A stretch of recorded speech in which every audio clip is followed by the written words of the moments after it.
Start para. Per contra, learned counsel for respondent number 1 would contend that the learned trial court has elaborately considered the evidence on record and dismissed the suit.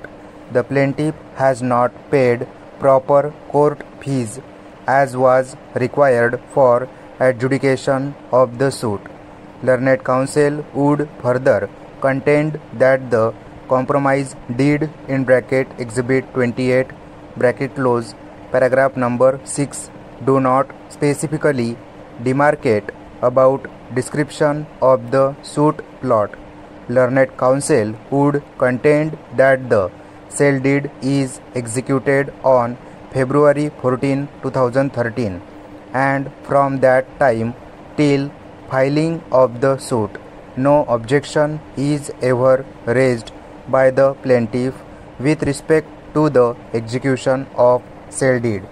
Learned counsel would contend that deceased was very well alive after execution of the sale deed, and since registration of sale deed came to the notice of plaintiff, she ought to have raised objection, but silence on the part of plaintiff itself demonstrates that there was never any violation of the terms and conditions of Exhibit 28. Learned counsel would contend that only after demise of Sudam on August 9, 2013, the suit was presented on March 6, 2014, which shows deliberate intention of the plaintiff to harass the defendant. Para. These points, being interlinked with each other, are taken together for discussion to avoid repetition. Foremost, the evidence adduced by the plaintiff has to be seen. The plaintiff has reproduced the contents of plaint in her evidence affidavit in bracket Exhibit 21 and proved various documents. Para.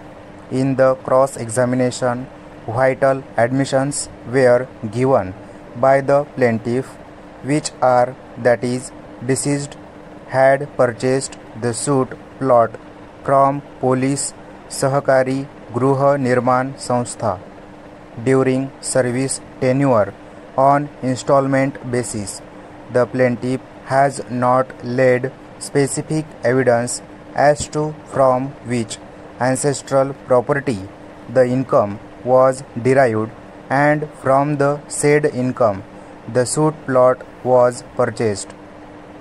In absence of cogent evidence in respect of deriving of income from the ancestral property, the contention of plaintiff would be said to be half-hearted.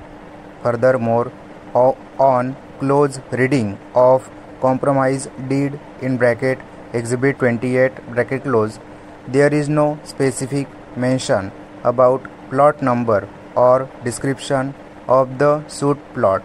It only mentions about the residential plot at Buldhana would be sold in consensus with both plaintiff and Sudam.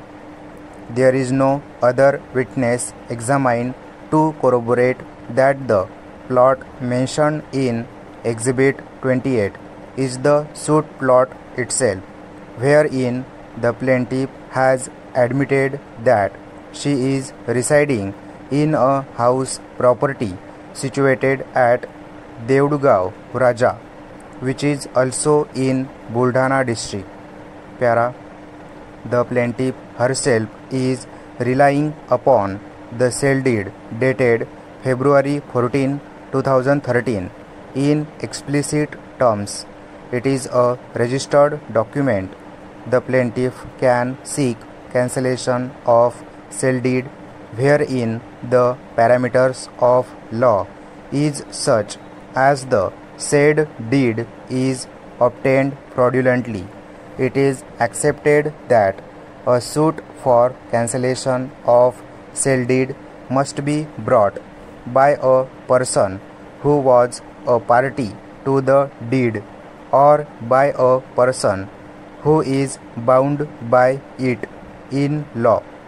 The plaintiff is seeking declaration of sale deed to be null and void on the ground that he had sold the suit plot to defendant number 1, committing breach of the terms and conditions of compromise deed (Exhibit 28). But as elaborated earlier, there is no clear-cut demarcation of the suit plot in Exhibit 28. Para. It would be just to state that the object of the Registration Act is designed to prevent fraud by obtaining a contemporaneous publication and an unimpeachable record. In the present case, there is no allegation of fraud being raised. In fact, it is quite clear that deceased, being exclusive owner, had authority to transfer the suit plot and to execute necessary documents of such sale deed.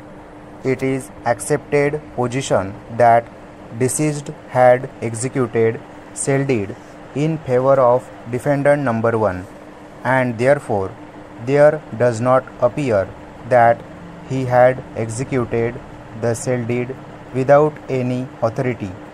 The defendant number 1 has purchased the suit plot on payment of consideration, and DW1, who is power of attorney of defendant number 1, has rightly deposed on behalf of his father, as deceased was competent to transfer the property and possession was having been handed over to defendant number 1.